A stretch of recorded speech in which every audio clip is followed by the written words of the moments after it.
അച്ഛനെ കുറിച്ചും അച്ഛന്റെ ബന്ധുക്കളെ കുറിച്ചും അമ്മയ്ക്ക് പറയാനുള്ളത് കേട്ടാലോ? പക്ഷെ എൻ്റെ ഭർത്താവ് കൂടെ നിന്നത് കൊണ്ട് മാത്രമാണ് ഞാനും എൻ്റെ ഭർത്താവ് ഒരുമിച്ച് നിന്നു. അതുകൊണ്ട് ഈ പുഴ ഒഴുകിക്കൊണ്ടേയിരുന്നു. ഭർത്താവില്ലെങ്കിൽ എനിക്ക് ഇത്രയും അഹങ്കാരം കാണിക്കാൻ പറ്റും? ആ മനുഷ്യനും കഷ്ടപ്പെട്ട്, ആ മനുഷ്യത്തെ എയർപോർട്ടിലിരുന്ന്, ഫോറസ്റ്റിലിരുന്ന്. എയർപോർട്ടിൽ കംപ്ലീറ്റ് ആക്കിയാമ്മ? ഇല്ല, ഒരിടവും കംപ്ലീറ്റ് ആക്കിയില്ല. അങ്ങനെ ഒരിടം ഫോറസ്റ്റിലിരുന്ന് അവിടെ നിന്ന് കഴിഞ്ഞപ്പോഴത്തേക്ക് വാട്ടർ അതോറിറ്റി അരുവിക്കരയ്ക്ക് ജപ്പാൻ കുടിവെള്ള പദ്ധതിയിൽ ഒരു ചെറിയ കോൺട്രാക്ട് എടുത്ത് 5-6 ജോലിക്കാരുണ്ട്. എന്നാൽ അതിലുപരി ആ ജോലിക്കാർ ചെയ്യണേക്കാളും ഹരിഹരൻ നായർ ജോലി ചെയ്യും. കാരണം എന്ന് വെച്ചാൽ എന്നിട്ട് ജോലിക്കാർ അവിടെ ആ ജോലിക്കാർ വിശ്രമിക്കുകയും ചെയ്യും. ഹരിഹരൻ നായർ ജോലിയും ചെയ്യും, അങ്ങനെ ജോലിക്കാർ വിശ്രമിക്കുകയും ചെയ്യും.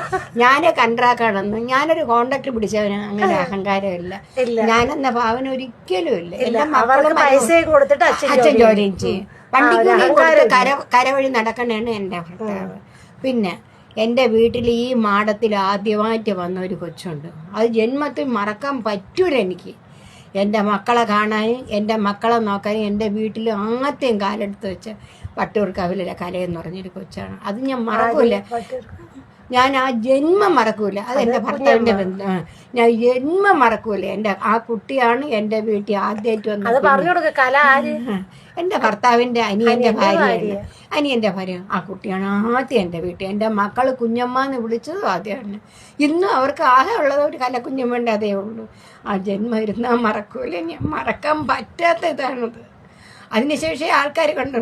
പക്ഷെ ആ കുട്ടി ഇപ്പോഴും എവിടെ വെച്ചുണ്ടാണ് ചേട്ടത്തി അവിടെ നിന്ന്. പക്ഷെ മറ്റുള്ളവരങ്ങനെ കറുത്തുപോയി വെളുത്തുപോയി ചുവന്നുപോയി എന്ന് പറയും.